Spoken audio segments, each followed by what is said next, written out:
Vamos entonces a iniciar. Le pido el favor de que cierre sus ojos y oremos al Señor encomendando este tiempo.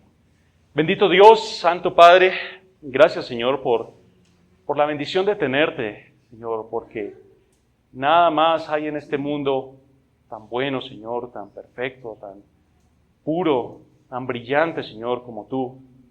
Damos gracias porque no es una casualidad que estemos acá, que cada uno de mis hermanos como iglesia estemos en este momento, Señor, sino que tú has planeado todo para que podamos estar en este momento, cada situación, cada circunstancia.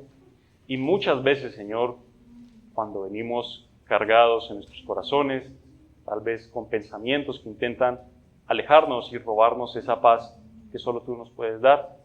Así que queremos pedirte, Dios, que en este tiempo, con la palabra, tú nos permitas tener una mente enfocada en ti, un corazón abierto a tu palabra, unos oídos atentos, Señor. Dirígenos, Señor, dirígeme para compartir este tiempo con la palabra y que sea tu nombre exaltado en este tiempo como congregación. Oramos en el precioso nombre de nuestro Señor Jesucristo. Amén y amén. Amén, amén, mis hermanos. Bien, vamos entonces a nuestro tema del día de hoy. Y para iniciar el tema del día de hoy, quiero que iniciemos con una pregunta. Preguntarte algo no es una pregunta para que levantes tu mano, pero sí para que la pienses durante este mensaje. ¿Alguna vez, mi hermano, mi hermana, has sentido que ser cristiano no vale la pena? ¿Alguna vez has sentido que tal vez esto de la vida en la fe como que no es lo tuyo, como que no es tan fructífero? ¿Alguna vez has estado en una depresión espiritual, podríamos llamarla, en la que pensamos que, bueno, si soy un creyente, si creo en un Dios todopoderoso, ¿por qué me siento de una manera en la que no me gusta orar, en la que no siento deseo por la palabra del Señor, en la que tal vez no me gusta ni siquiera venir acá a la iglesia? Tal vez pensamos que Dios tiene la agenda muy ocupada para prestarnos atención, o que tal vez a veces se le pasa por alto ponernos cuidado a nosotros. Y esos valles espirituales, esas depresiones espirituales, muchas veces minan nuestro corazón y nos hacen dudar de nuestra fe. Es algo que podríamos decir que es normal porque se presenta en todo creyente, pero que aún así la respuesta que le demos a cada una de ellas va a ser de edificación y nos va a acercar al Señor, dependiendo de cómo respondamos. ¿Alguna vez te has sentido que tal vez la vida, que tal vez la fe, que tal vez la confianza en Dios no es suficiente para el día a día, para lo que tienes que vivir, para las cosas que ves en tu familia, en tu trabajo o donde quiera que estés? Hay veces en que podemos sentirnos así, y hoy vamos a ver un ejemplo de un personaje poco conocido en la Biblia que nos va a ilustrar con estos sentimientos, mis hermanos. Sentimientos que cuando los permitimos en nuestra vida ocurre algo que es terrible, y es apagar nuestro deseo por el Señor.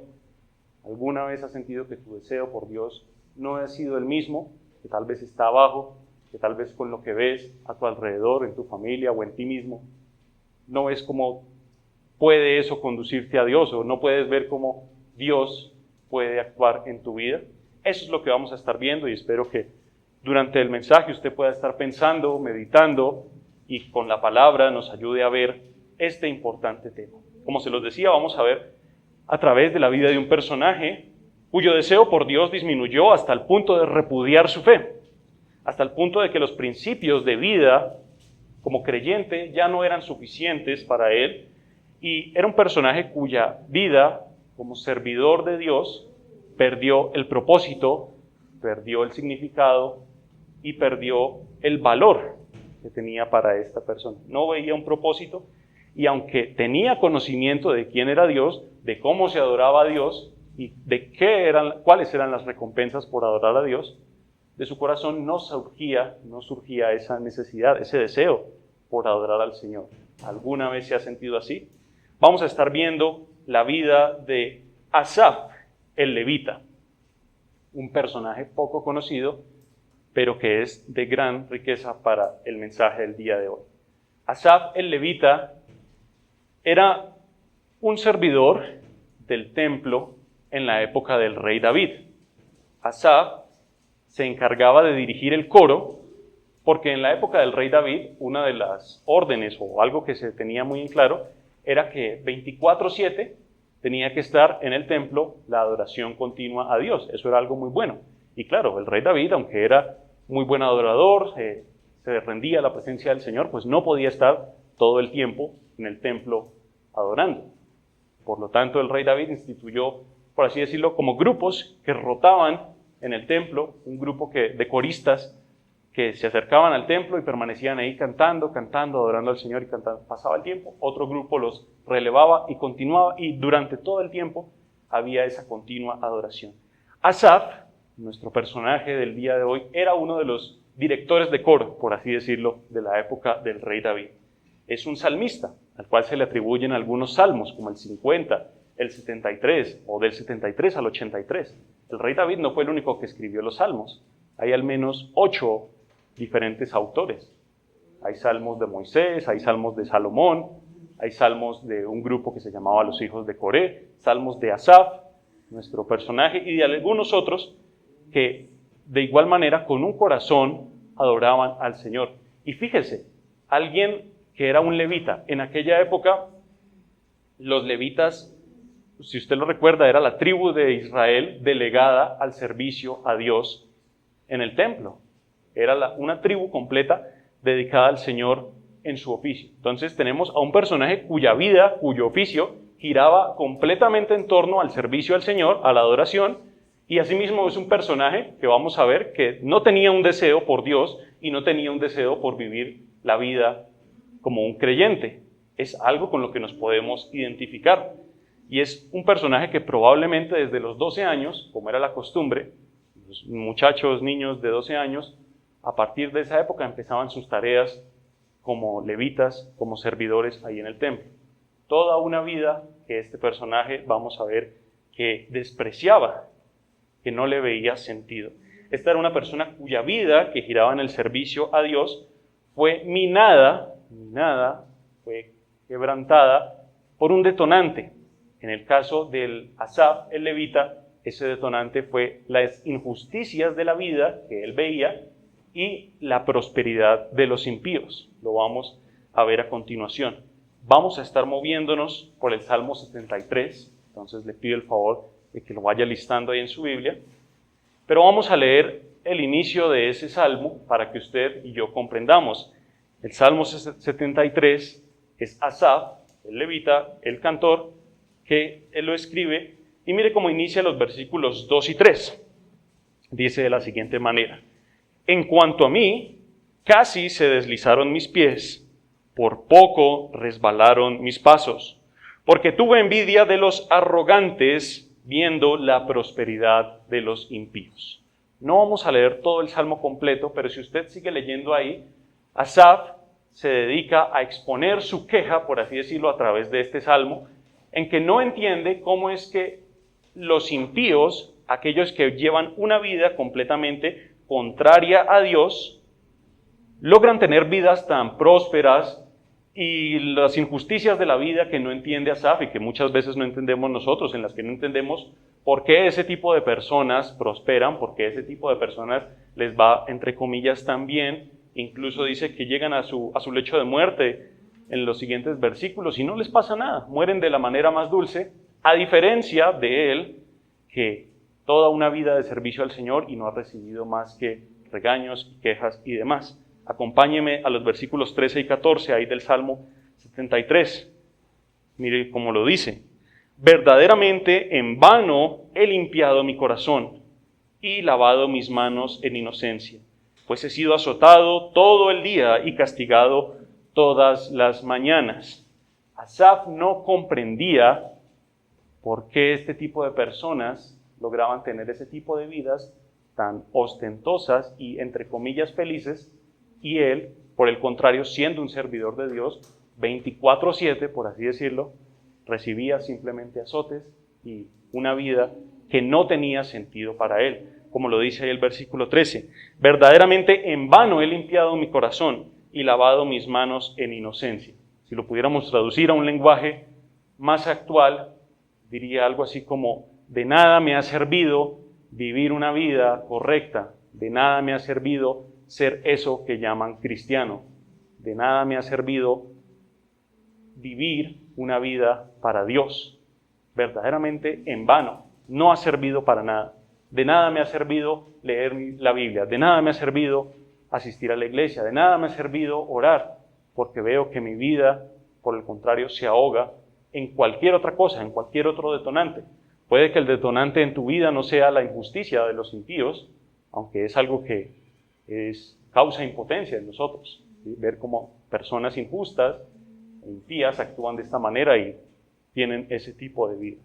Pero puede haber cualquier otro detonante en tu vida, en la cual consideras o tu corazón es minado, es punzado por los ataques del enemigo a pensar que es en vano que tú haces lo que haces para buscar al Señor, que es en vano que oramos a Dios, que es en vano que buscamos a nuestro Señor. Si alguna vez se ha sentido de manera similar, mis hermanos, vamos entonces con este mensaje a recuperar o a buscar que nuestro deseo por el Señor sea avivado, sea encendido. Si tu deseo por el Señor no es el mismo que pensando en tu vida has tenido en años pasados, que tal vez te encuentras en una laguna, valle, estanque espiritual, y ves que tu vida no avanza, sino que sigue lo mismo y lo mismo y lo mismo, las mismas conductas, los mismos comportamientos, los mismos pensamientos, el mismo pecado con el que luchas, vamos a buscar como iglesia que nuestro deseo por el Señor sea avivado a como Él lo ha planeado para nuestras vidas. El Señor ha planeado que vivamos una vida próspera en el sentido espiritual de que podamos cumplir su voluntad. Su voluntad es nuestra santificación, su voluntad es que nos acerquemos a Él, su voluntad es que seamos más semejantes a Cristo. Y es imposible que estemos viviendo vidas que están estancadas ahí, pensando todo lo contrario, que de nada sirve esa santidad, de nada sirve parecerme a Cristo, de nada sirve esforzarme por conocer al Señor. Le voy a invitar a que con ello, con esta reflexión y durante el mensaje también reflexionemos. Vamos a ver el tema del día de hoy, que como lo tiene en su hoja, cuyo título es El deseo por mi Dios. El deseo por mi Dios. Tenemos una idea principal, que la vamos a estar repitiendo y que es muy importante para el mensaje. Dice, un deseo vivo y genuino por nuestro Dios surgirá únicamente al entender que Él es lo único que tenemos para la presente vida y la venidera. Es lo único que tenemos a nuestro Dios. Con eso en mente, mis hermanos, vamos a buscar ese deseo por nuestro Señor y ahora sí vamos a ir a los versículos principales que los encontramos ahí en el Salmo 73. Vamos a estar moviéndonos por el versículo 21 al 26. Acompáñenme ahí. Ya vimos cuál era el sentimiento de Asaf, ¿no? Vio esas injusticias de la vida, esa vida de los impíos, y surgió en su corazón esa impotencia, ese desgana por el deseo hacia el Señor. Decía que en vano había sido todo lo que había hecho. Versículo 21, leámoslo juntos, dice, se llenó de amargura mi alma y en mi corazón sentía punzadas. Tan torpe era yo que no entendía. Era como una bestia delante de ti. Con todo, yo siempre estuve contigo. Me tomaste de la mano derecha. Me has guiado según tu consejo y después me recibirás en gloria. Versículo 25. ¿A quién tengo yo en los cielos sino a ti? Y fuera de ti nada deseo en la tierra. Mi carne y mi corazón desfallecen, mas la roca de mi corazón y mi porción es Dios para siempre. Amén. Amén, mis hermanos. Entonces aquí vemos a finales de este salmo un Asaf completamente distinto, ¿no? Al inicio del salmo, un Asaf que maldecía su vida prácticamente y que decía que en vano era vivir esa vida el servicio del Señor. Pero al final de este salmo vemos un Asaf que se regocija en el Señor y dice, no hay nada como el Señor, todo lo que tengo es el Señor, mi porción y demás. ¿Qué pasó? ¿Qué le pasó a Asaf para que eso ocurriera? Bueno, la Biblia nos da muy pocas direcciones o nos permite tener poca información acerca de este personaje, pero hay un versículo clave en este salmo, es el versículo 17, que nos ayuda a entender más o menos. Dice Asaf, después de todo lo que decía, versículo 17, hasta que entrando en el santuario de Dios, comprendí el fin de ellos. ¿De quiénes? De los impíos, de los que tanto se quejaba, de aquellas personas malas, de las que él estaba teniendo envidia, y eso minaba su corazón y eso le hacía odiar su vida en servicio a Dios. Es poco de lo que sabemos de la vida de Asaf. Posiblemente Asaf empezó desde niño, a los 12 años, en el servicio al templo, en labores menores, como diríamos, barriendo, trapeando por ahí, hasta que, como era la costumbre, pues iban ascendiendo estos levitas a labores ya mucho más consagradas o de mayor importancia, ¿sí? Como era el servicio precisamente en el santuario, las ofrendas que debían ser realizadas. Todos estos eran diferentes labores que realizaba esta tribu de Leví y los levitas. Entonces, posiblemente Asaf vivió toda una juventud en la que despreciaba su vida porque no tenía sentido para él, pero el versículo 17 menciona que hasta que entré o hasta entrando en el santuario de Dios, ahí logré comprender ello. Posiblemente hasta que Asaf tuvo la oportunidad o que le delegaran alguna labor más adentro del templo, algo ya en el propio santuario de Dios, ahí tal vez comprendió, y ese fue el punto, el giro de 180 grados que sufrió este personaje. No lo sabemos, pero es algo que es muy útil. Aquí el salmo que escribe él dice, fue hasta que entré en el santuario de Dios. Fue hasta que estuve en la presencia de Dios accesible para la época, porque recuerde que en aquella época la presencia de Dios accesible era del templo y solamente ahí. Nadie más tenía este tipo de presencia como hoy la gozamos. Entonces es algo muy importante. Vemos ese cambio de Asaf y vamos a estar viendo punto por punto, versículos 21 al 26, ese preciso cambio. El caso de Asaf es un caso bastante interesante. ¿Por qué? Porque estamos hablando de un creyente, alguien que es un creyente, pero cuya mentalidad y sentimientos están empezando a despreciar a Dios y a la fe. Eso puede ocurrir en la vida de un creyente, no de un impío. No estamos hablando de un impío o de alguien que no conoce al Señor. Estamos hablando de un creyente que está permitiendo que su corazón sea desviado del Señor. Es un creyente cuya vida y oficio, nuevamente dedicados al servicio del Señor 24/7, desde su temprana juventud, sufre la depresión por este detonante, la prosperidad de los impíos, las injusticias de la vida. ¿Por qué ellos sí? ¿Por qué yo no? ¿Por qué esta gente sí puede? ¿Por qué yo no puedo? ¿Por qué me tengo que cohibir? ¿Por qué me tengo que limitar cuando esta gente está viviendo de esta manera y yo no puedo vivir esa vida que parece tan buena? Ese era el detonante. Tú piensa en tu detonante. ¿Qué es aquello, mi hermano, mi hermana, que te hace, en cierto modo, despreciar la fe que Dios nos ha dado, que te hace despreciar la salvación, que te hace perder ese deseo por nuestro Dios santo, vivo, todopoderoso? Velo pensando, por favor. Y cuando permitimos que esos pensamientos, esos valles espirituales, ese pozo de desesperación, como también los salmos lo llaman, cuando nos encontramos en ese lugar, tendemos a cometer diferentes errores. El primer error, y como punto número 1, es el error de menospreciar al Señor. Por favor, escríbalo ahí. El error de menospreciar al Señor.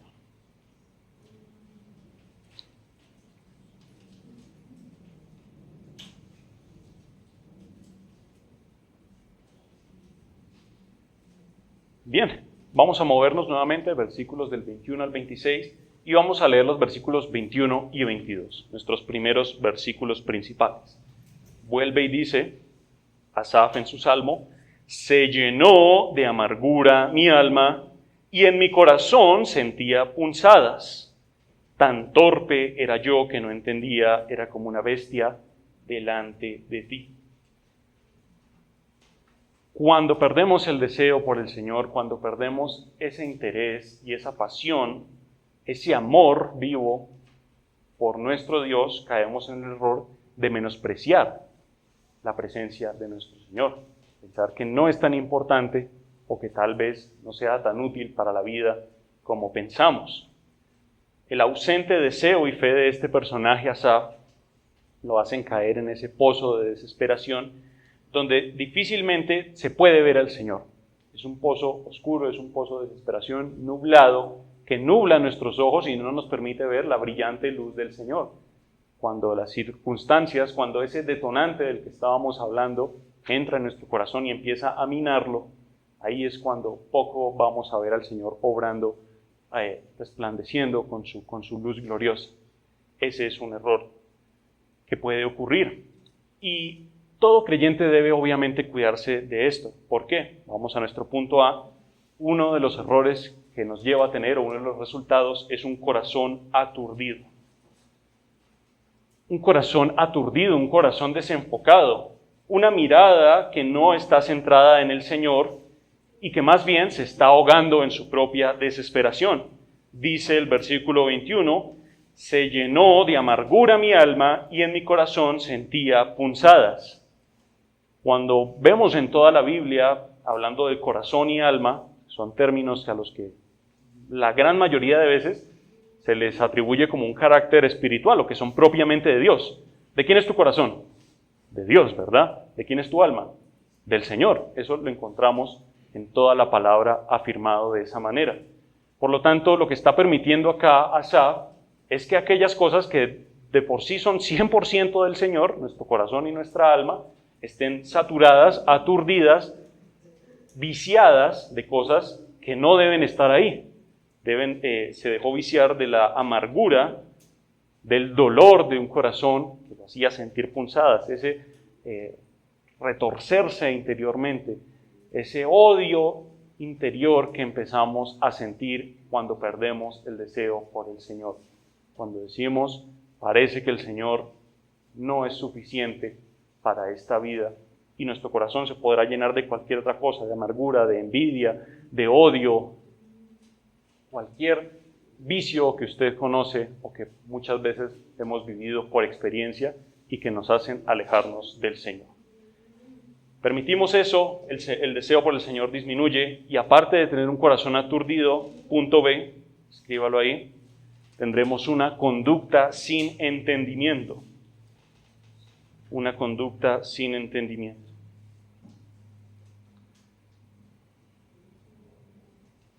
Dice el versículo 22, leámoslo juntos, tan torpe era yo que no entendía, no tenía entendimiento, era como una bestia delante de ti. Esta expresión es muy importante, mis hermanos, muy, muy importante. ¿Por qué? Porque delante de los ojos de Dios, mi hermano, mi hermana, cuando tú y yo no estamos viviendo la vida que el Señor ha planeado y que la palabra nos muestra que debemos vivir, y que por el contrario nos estamos ahogando en el pozo de la desesperación, perdiendo el deseo por el Señor, ahogados, atormentados por la amargura, la ira o cualquier otra cosa, cuando eso ocurre y permitimos esas cosas delante del Señor, somos como bestias. Tremendo, ¿no? Esa expresión, como torpes animales delante del Señor. Porque la gran diferencia entre un animal y tú y yo, como humanos, no es que tengamos pulgares o que ellos tengan colas largas, no. La principal diferencia es el entendimiento, la capacidad de razonar, nuestra inteligencia, que pues en ese sentido nos hace superiores a estas criaturas. Pero cuando perdemos esa inteligencia, ese entendimiento con el cual deberíamos estar viviendo una vida en rectitud, santidad y obediencia al Señor, con un deseo vivo, cuando no tenemos eso, pues ¿qué vamos a tener? El entendimiento de una bestia. ¿Quiere verlo ilustrado? Acompáñeme al libro de Daniel, capítulo 4, libro del profeta Daniel, capítulo 4, versículos 28 al 33. Es un ejemplo bastante interesante que ocurre con el rey Nabucodonosor. Me imagino que usted habrá oído de él. El rey Nabucodonosor, que precisamente si usted lee los capítulos del 1 al 3, este rey ha tenido un conocimiento de Dios. De hecho, tuve hace unas semanas la oportunidad de predicar del horno de fuego con ustedes y aprendíamos de esa fe. Y al final de ese episodio del horno de fuego, el rey Nabucodonosor dice, no hay Dios como el Dios de Daniel, ese Dios vamos a adorar todos de ahora en adelante, ese Dios va a ser mi Dios. Pero en el capítulo 4, ese rey Nabucodonosor se olvida completamente de todo ello y mire lo que menciona el versículo 28. El versículo 28. Dice, todo esto vino sobre el rey Nabucodonosor.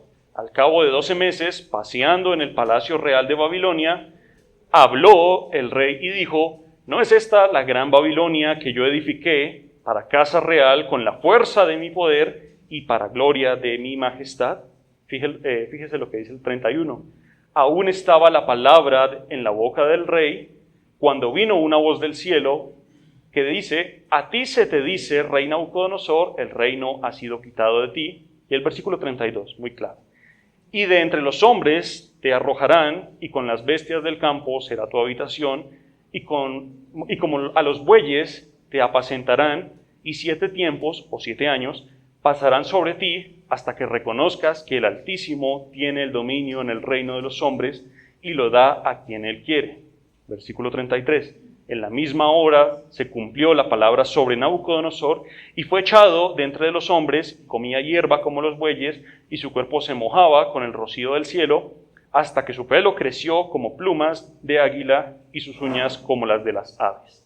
Nabucodonosor perdió su entendimiento de una manera literal, perdió esa capacidad de razonar como nosotros los humanos, y tuvo que pasar 7 años viviendo como un sucio, torpe animal. ¿Por qué? El versículo 32 vuelve y nos lo dice. Hasta que reconozcas que el Altísimo tiene el dominio en el reino de los hombres y lo da a quien él quiere. Cuando tú, mi hermano, mi hermana, vives una vida opacando tu corazón y tu alma por cualquier otra cosa, la ira, la envidia o cualquier otro sentimiento, y no permites que tu corazón y tu alma sean de Dios, estás viviendo como Nabucodonosor.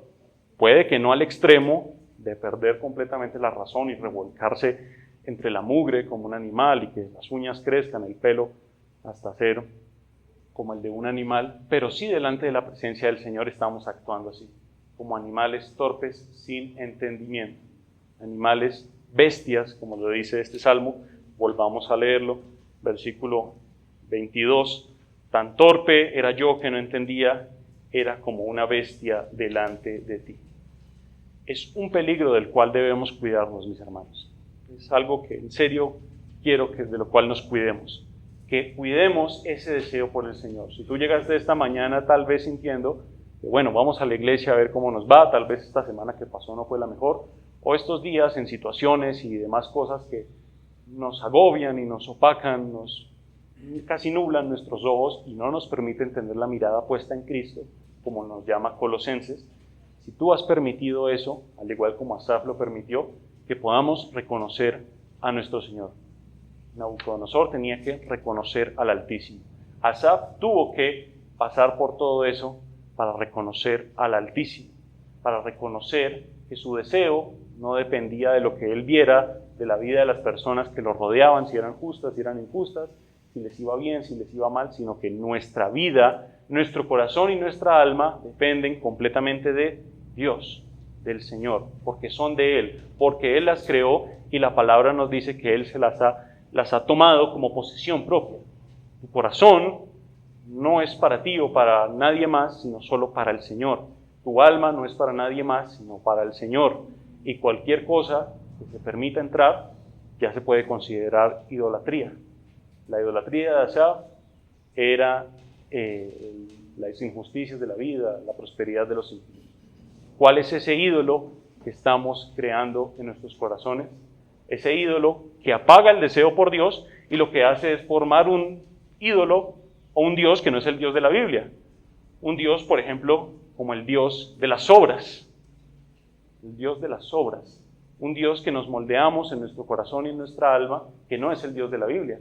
Un Dios al que le damos las obras de nuestro tiempo, las obras de nuestra atención, las obras de nuestro interés, las obras de nuestra familia, las obras de nuestro corazón y de nuestra alma. Ese es un gran ídolo que tenemos que derribar. Un gran ídolo que tenemos que quitar de en medio de nuestro corazón, porque el Señor no quiere una parte de tu corazón, no quiere una parte de tu alma, la quiere completa, que no esté limpia y que no esté viciada por nada mundano, nada de lo que el mundo puede ofrecer. ¿Estamos entendiendo hasta el momento, mis hermanos? Espero que sea claro y que usted y yo podamos meditar. Bien, hemos visto el caso de Asaf. Hasta ahora vemos un Asaf bastante golpeado por la vida y que ha permitido cosas que como un creyente no deben estar ahí. Aún así, mis hermanos, cuando vivimos como bestias torpes, no cumpliendo y viviendo en la voluntad del Señor, como el rey Nabucodonosor, viviendo torpemente sin entendimiento espiritual de la vida que el Señor quiere que vivamos, aún así el Señor es tan grande y misericordioso que tiene piedad de ti y de mí. Y nos permite gozar del punto 2, la bendición de la guía del Señor.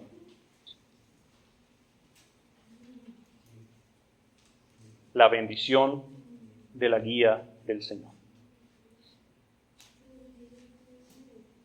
Volvamos a leer nuestra idea principal, que dice: un deseo vivo y genuino por nuestro Dios surgirá únicamente al entender que Él es lo único que tenemos para la presente vida y para la venidera.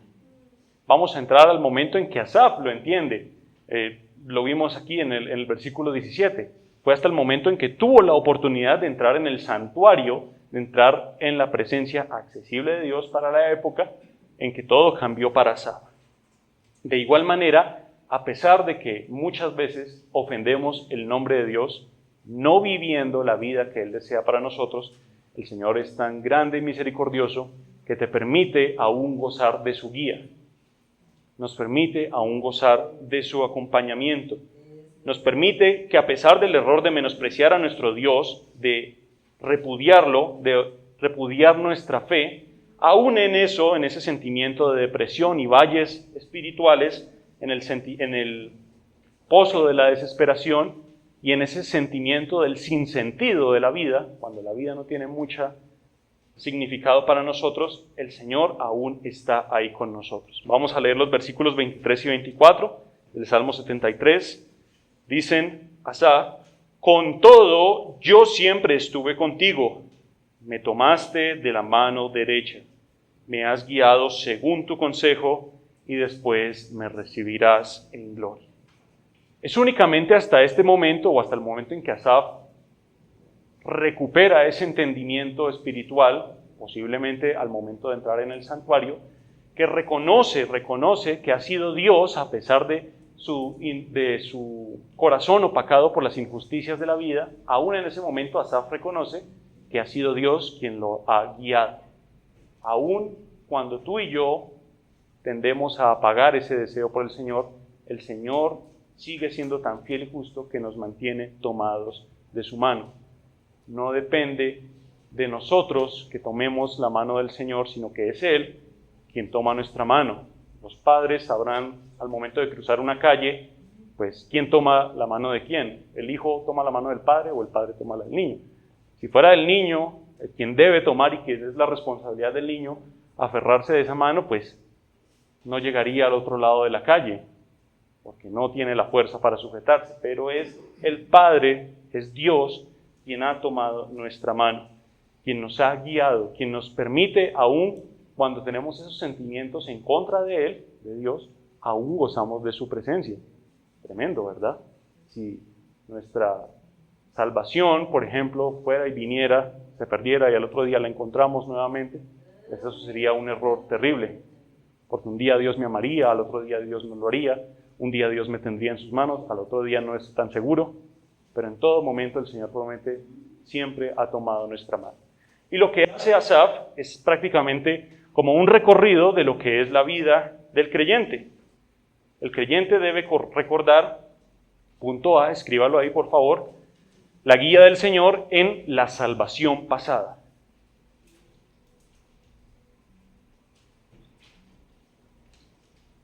La salvación pasada.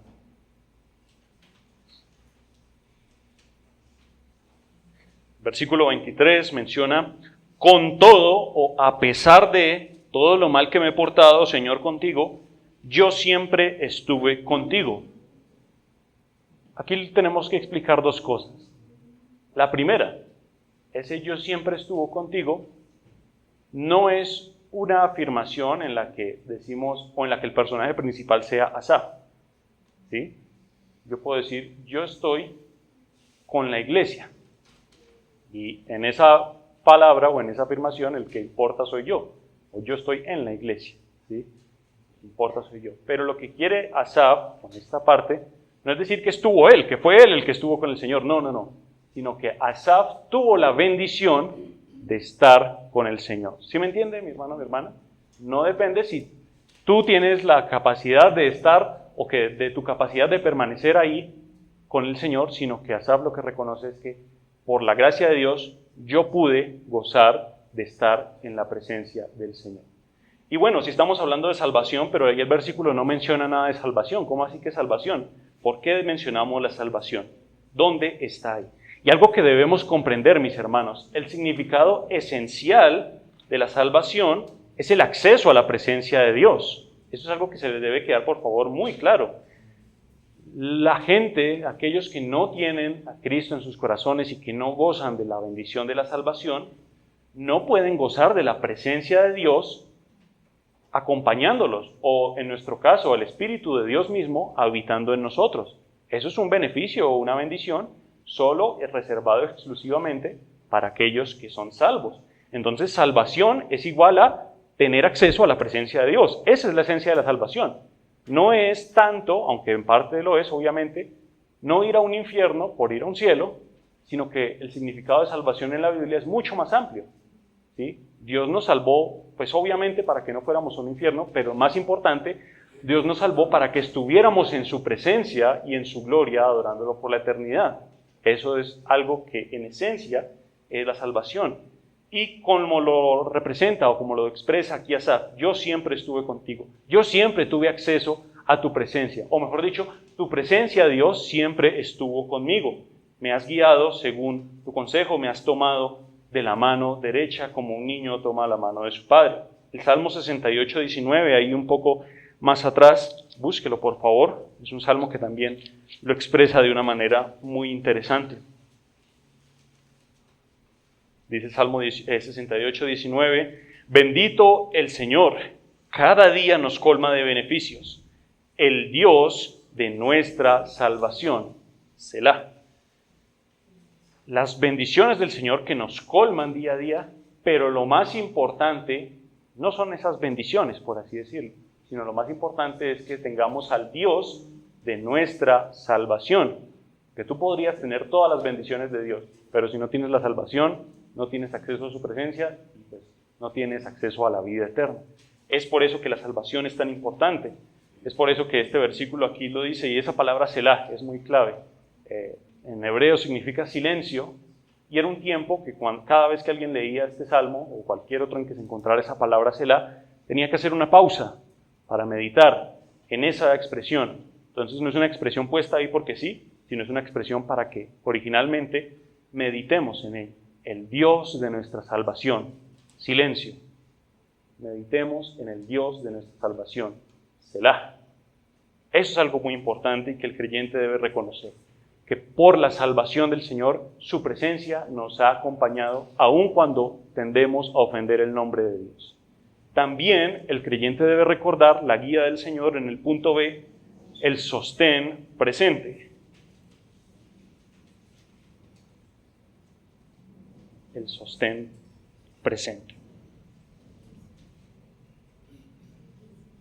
Dice la parte final del versículo 23, yo siempre estuve contigo, me tomaste de la mano derecha. Versículo 24, me has guiado según tu consejo.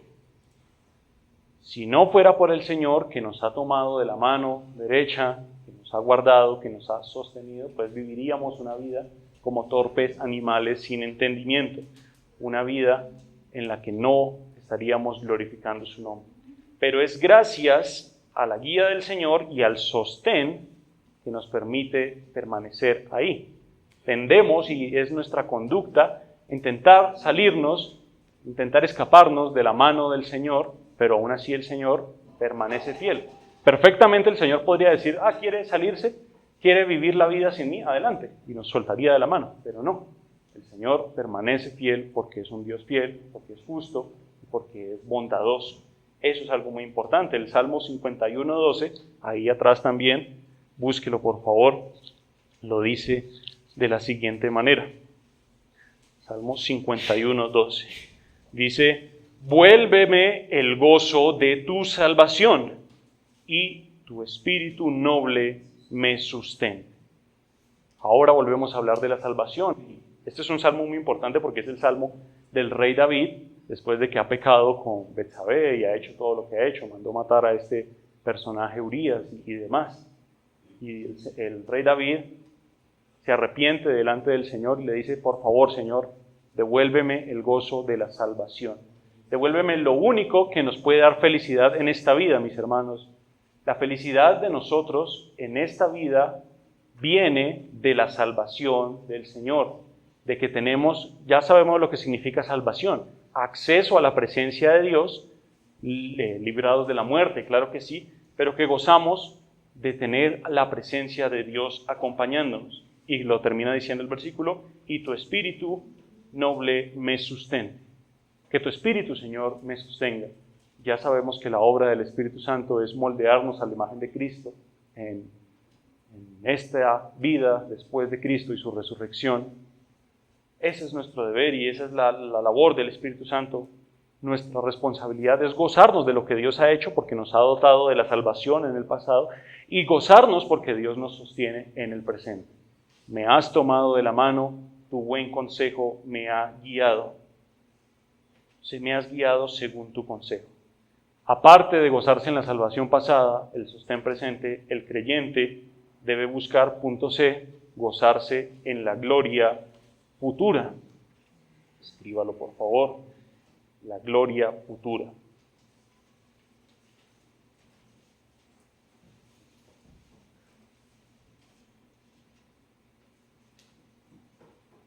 Nuestra mirada debe estar puesta en Cristo, lo menciona Colosenses, capítulo 3. En verdad habéis nacido de nuevo, poned la mirada en las cosas de arriba, donde está Cristo, en gloria, a la diestra del Padre. Eso es algo muy importante, mis hermanos. Tú y yo nos gozamos de que tenemos la salvación, tenemos acceso a la presencia de Dios. Nos gozamos en que hoy en día Dios nos sostiene. No solamente Dios nos ha salvado, sino que nos sigue salvando hoy en día. Nos salva de los peligros y demás, y mantiene nuestra salvación, o como lo decía Pablo, nuestra vida está escondida en Cristo, nuestro depósito está seguro en el Señor. Ahí permanece por la misericordia del Señor. Y con ese gozo es que tenemos la mirada puesta adelante en la gloria futura. Lo menciona la parte final del versículo 24 de nuestro Salmo 73. Volvamos a leerlo. Me has guiado según tu consejo y después me recibirás en gloria. Asaf reconoce que a pesar de que ha tenido sentimientos en contra de Dios, ha permitido que su corazón se nublara y perdiera ese deseo por el Señor. Aún así el Señor recuerda la promesa del Señor en que lo recibirá en gloria. A pesar de los dolores que tú y yo podamos vivir en esta tierra, mi hermano, mi hermana, esos dolores que nos roban el deseo y el gozo por el Señor, confiamos y tenemos la mirada puesta adelante en que el Señor nos recibirá a ti y a mí en gloria, porque es lo que más importa, la gloria del Señor, la gloria a la que accedemos por la salvación que nos ha dado, la gloria del Señor por la cual venimos a este lugar a glorificar al Señor y que algún día lo haremos en su presencia. Me has guiado según tu consejo y algún día, Señor, me recibirás en gloria, porque es lo más importante. Porque puede que este mundo nos llene, nuble o abrume con sus diferentes maldades o con esos detonantes de los que hemos estado hablando, pero lo más importante es que el Señor te recibirá y me recibirá en gloria. Eso es lo más importante. Es muy importante que también el apóstol Pablo, es un versículo muy conocido en Romanos 8, 28, 29, lo dice de la siguiente manera: porque a los que antes conoció, también los predestinó para que fuesen hechos conforme a la imagen de su Hijo, para que Él sea el primogénito entre muchos hermanos. El versículo 30. Y a los que predestinó, a estos también llamó, a los que llamó, a estos también justificó, y a los que justificó, a estos también glorificó. El apóstol Pablo ahí se equivocó, tenía que decir glorificará. No quiere decir que el apóstol no supiera de gramática y no supiera conjugar verbos en futuro. El apóstol lo está mencionando en pasado.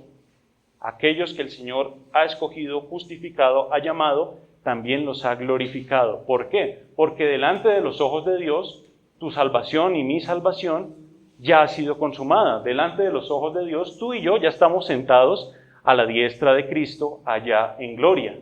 Tú y yo ya gozamos de la vida eterna delante de los ojos de Dios.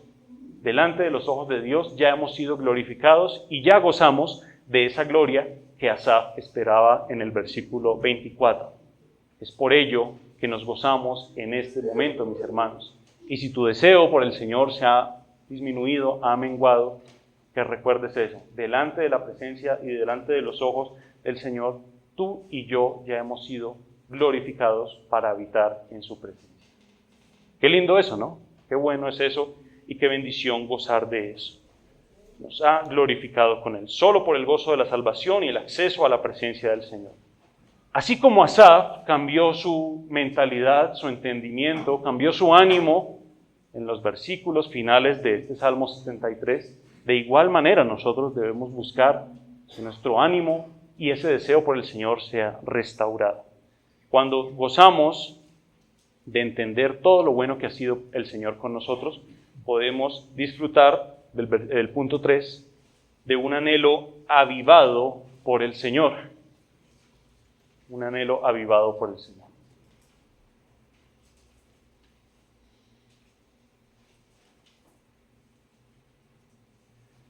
Veamos nuestra idea principal. Un deseo vivo y genuino por nuestro Dios surgirá únicamente al entender que Él es lo único que tenemos para la presente vida y la venidera. ¿Lo estás entendiendo, mi hermano, mi hermana? ¿Estás entendiendo que es solo Dios lo único que tenemos, su salvación, su gloria, su sostén, su espíritu, su amor, su mano sosteniendo la nuestra? ¿Estamos comprendiendo eso? Y cuando comprendemos eso, ese deseo por el Señor, ese anhelo, se va avivando así como una llama. Ese amor por el Señor se desborda. Y como lo dice Asaf en el Salmo 73, los versículos 25 y 26, se pregunta Asaf: ¿a quién tengo yo en los cielos sino a ti? Y fuera de ti nada deseo en la tierra. Mi carne y mi corazón desfallecen, mas la roca de mi corazón y mi porción es Dios para siempre. Volvamos a ese versículo 25. ¿A quién tengo yo en los cielos sino a ti? Está hablando de alguien, de Dios, que está en los cielos, ¿sí? Pero no solo eso. Nosotros no nos gozamos de que Dios esté en el cielo escuchándonos solamente. Qué bueno es que Dios esté en los cielos y nosotros aquí en la tierra. Pero aparte de que el Señor esté en los cielos, no es un Dios lejano, porque el versículo 25, continúa diciendo: y fuera de ti nada deseo en la tierra. No dice fuera de ti nada deseo en los cielos, porque efectivamente, aunque la morada celestial de Dios está en el cielo, la bendición y el gozo de tener a Dios en los cielos es un gozo que repercute o que se muestra aquí en la tierra. ¿Sí me está entendiendo, mi hermano, mi hermana?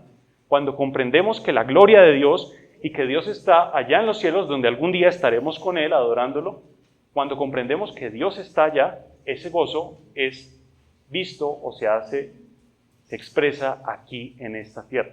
Dios está en los cielos y no tenemos a nadie más allá. Pero aparte de eso, fuera de Dios, no deseamos o no deseo nada aquí en esta tierra. Es lo que decía Asaf. Es algo que debemos comprender, mis hermanos. Dios es lo único que tenemos. A veces estamos tan preocupados por problemas personales, familiares, por los problemas del país, en la política y demás, y no comprendemos que Dios es lo único que tenemos. No comprendemos que si tú y yo muriéramos en este preciso momento, ¿qué es aquello que nos llevaríamos? Los problemas, las circunstancias por las que nos preocupamos, el país que intentamos arreglar. Nada de eso nos llevamos. Y lo único que tenemos es a nuestro Dios, porque lo único que nos sostiene aquí en esta tierra es Dios. Lo único que te mantiene salvo es Dios. Lo único que te cuida de los ataques del enemigo es Dios. Lo único que te permite decir, yo soy un hijo de Dios y hoy soy salvo y mañana seré salvo y pasado mañana y la semana que viene seguiré siendo un hijo de Dios, es Dios mismo. Es Dios el único que nos sostiene y no tenemos a nadie más, porque fuera de Él nada más deseamos. Eso es lo que hace que un deseo vivo por el Señor sea avivado. Comprender que no hay mayor tesoro que el Señor. Y también el versículo 26 menciona, mi carne y mi corazón desfallecen. Asaf no negaba que esos problemas podrían seguir existiendo, que podría seguir existiendo esas injusticias de la vida de las que se quejaba, esos impíos, seguirían existiendo. Seguiría existiendo la gente mala que a Asaf no le gustaba. Pero aún así, aunque la carne y el corazón de Asaf desfallecían, aunque nuestra carne y mi corazón desfallecen, dice, mas la roca de mi corazón y mi porción es Dios para siempre. Mi porción es Dios, en el versículo 26, esa palabra es clave. En la época del Antiguo Testamento, esta tribu de los levitas, la tribu de Leví, era la única en Josué, o mejor dicho, cuando el pueblo de Israel tomó posesión de la tierra prometida, llegó un momento en que se repartieron la tierra para las diferentes tribus. Entonces, para esta tribu, esta porción de tierra, ustedes que les va mejor pescando, pues una zona cercana al río, a los agricultores mejor las montañas, etcétera, etcétera, etcétera. Y de esas 12, a la única que no le tocó porción o a la única que no le repartieron tierra, fue a la tribu de Leví. Acompáñenme a Números, capítulo 18, versículo 20. Números 18, 20 es muy claro. Dice, y Jehová dijo a Aarón, de la tierra de ellos no tendrás heredad, ni entre ellos tendrás parte. Mire lo que dice ahí. Yo soy tu parte y tu heredad en medio de los hijos de Israel. Aunque el resto de tribus pudieran tener, por así decirlo, un sustento físico, la tierra para cultivar, los ríos para pescar y demás, los levitas gozaban de la mejor porción, de la presencia y acceso al Señor, porque la tribu de Leví o los levitas eran los únicos que podían estar ahí en el templo, los únicos que gozaban de servir al Señor, los únicos que gozaban de entrar al santuario de Dios, de los únicos que podían ofrecer los sacrificios, los únicos que gozaban de la presencia del Señor, que es nuestra porción.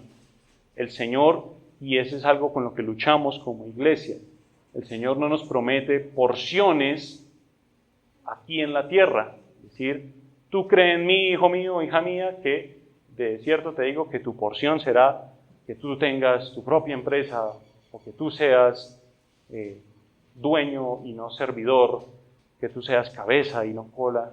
No, mis hermanos, tenemos la mirada en algo más grande. Tenemos una porción más rica y bendecida que es nuestro Señor. Es como lo menciona el Salmo 23, 1, que lo conocemos de memoria. El Señor es mi pastor, nada me faltará. Y fíjese, ese Salmo 23 es precioso, claro que sí, pero ese versículo 1 no es que tenga un error de traducción, sino más bien como una traducción imprecisa, porque en el original hebreo dice, el Señor es mi pastor, no falta nada. Así es como dice en hebreo, el Señor es mi pastor, no falta nada. O a otras intérpretes le mencionan, el Señor es mi pastor, no me falta Él. Porque si yo digo, Jehová es mi pastor, nada me faltará, ¿qué se nos viene primero a la cabeza? Las bendiciones, el sustento, la provisión, lo físico, lo de aquí, lo que necesito ya y ya. Pero si yo digo, Jehová es mi pastor, no me faltará, ¿qué viene a nuestras mentes? En que todo puede faltar, podemos estar muriéndonos de hambre, o como el caso de Job, que también es muy importante, que todo le faltaba, la salud, el alimento, la amistad, la familia, y todo le faltaba, pero aún así decía, yo sé que mi Redentor vive y que me levantará. Ese es el Dios en quien creemos, un Dios que no solamente nos fijamos en sus manos, que nos bendicen, sino que nos fijamos en el Dios de esa salvación, en el Dios de esas bendiciones, claro que sí, pero es nuestro Dios, es mi Dios que no me faltará. Ya para terminar, mis hermanos, espero que con este tema, pues, meditemos. Es algo que debemos hacer cada uno. Yo no puedo meditar por ti, tú no puedes meditar por mí. Que evaluemos cómo está nuestro deseo por el Señor, cómo ha estado estas últimas semanas. ¿Deseamos amar al Señor de todo corazón? ¿O estamos permitiendo que cosas del mundo, así como le pasó a Asaf, nos roben esa paz? En tu familia, en tu trabajo, en tu misma persona. A veces, como no vemos los resultados de vivir como un creyente, ¿cómo así? Pero la Biblia dice que los resultados de vivir en esto es que tendrá paz, que será bienaventurado, que el maligno no le tocará y demás, pero yo veo que en mi familia, que en mi trabajo, que en mi mente, que en mi corazón, que en mis circunstancias, eso no se está viendo. Y ese tipo de cosas son las que minan nuestro corazón, nos van haciendo, van quitando espacio para Dios y dan lugar a sentimientos de ira, amargura y tristeza. Es eso, mis hermanos, a lo que quiero que medites. Y que con lo que hemos aprendido, comprendamos que no hay mejor tesoro, que no hay mejor porción, que no hay mejor beneficio para esta vida y la venidera que tener a Dios por porción. Debemos en todo momento buscar, y si tú has dejado de vivir la vida que el Señor quiere que vivas, una vida de santidad, una vida de obediencia, una vida de semejanza a Cristo, pues que puedas pedirle primero perdón al Señor, porque hemos ofendido su nombre, así como Asaf ofendía su nombre. Pedirle perdón al Señor. Segundo, reconocer la bondad del Señor, porque cuando nuestros sentimientos y corazón se intentan alejar de Dios, Dios permanece fiel, tomándonos de la mano, guiándonos según su consejo. Y tercero, pidiendo la presencia del Señor. Para finalizar, acompáñenme al Salmo 119, versículos 57 y 58. Es muy importante que lo busque y si lo puede resaltar incluso, estaría perfecto. Porque es un salmo que escribe el rey David, en el cual exalta la bendición de la palabra del Señor y, como lo hemos mencionado, dice algo muy útil para nosotros. Versículos 57 y 58, Salmo 119. Mi porción es Jehová, he dicho que guardaré tus palabras. Versículo 58, leámoslo juntos. Tu presencia supliqué de todo corazón, ten misericordia de mí según tu palabra. Mi porción es el Señor, y eso es una bendición enorme que gozamos, pero esa bendición de la presencia del Señor se hace efectiva cuando cumplimos con lo que dice el versículo 58. Tu presencia supliqué de todo corazón. La última vez que tuve la oportunidad de predicar, hablábamos de lo que significa suplicar. En el Nuevo Testamento tiene la intención de arrastrarse, de llorar, alguien que pide por su vida. Eso es suplicar en términos bíblicos. De igual manera acá, estás arrastrándote delante de la presencia del Señor, suplicando su presencia. Estás arrastrándote y suplicando la presencia del Señor en tu familia, en tus pensamientos, en cualquiera que sea tu vida. Eso es lo que debemos hacer, mis hermanos. Ten misericordia de mí, ten misericordia, Señor, porque aun cuando tiendo a ofender tu nombre, cuando aún tiendo a permitir que los pecados, el mundo abrumador me robe la paz, aún ten misericordia de mí, Señor. Y permíteme suplicar tu presencia de todo corazón, porque eso es lo único que nos hará tener ese gozo en el Señor. Amén, mis hermanos. Amén, amén. Cierre sus ojos, por favor, y oremos para terminar. Bendito Dios, Santo Padre, gracias, Señor, por la bendición de este tiempo con tu palabra que nos exhorta, Señor, palabra que, como menciona ella misma, al igual que una espada de dos filos, penetra hasta lo más profundo, Señor. No solo corta nuestra carne, sino lo más profundo, nuestra alma, nuestro espíritu, Señor, nuestros pensamientos. Y muchas veces con ese corte de la palabra, nuestros pensamientos mostrarán que no han sido los mejores, Señor. Y nuestro corazón tal vez ha dejado espacio a otras cosas que no han sido tú, Señor. Nuestra alma se ha abrumado de muchas cosas que no es la presencia de nuestro Dios. Perdónanos, Señor, a cada uno de mis hermanos y a mí, Señor, porque en todo momento tendemos a esta conducta, Señor, a una conducta sin entendimiento, como animales torpes, Señor, que no viven con el razonamiento, con la inteligencia espiritual de decir, Dios es bueno, me sustenta, Señor.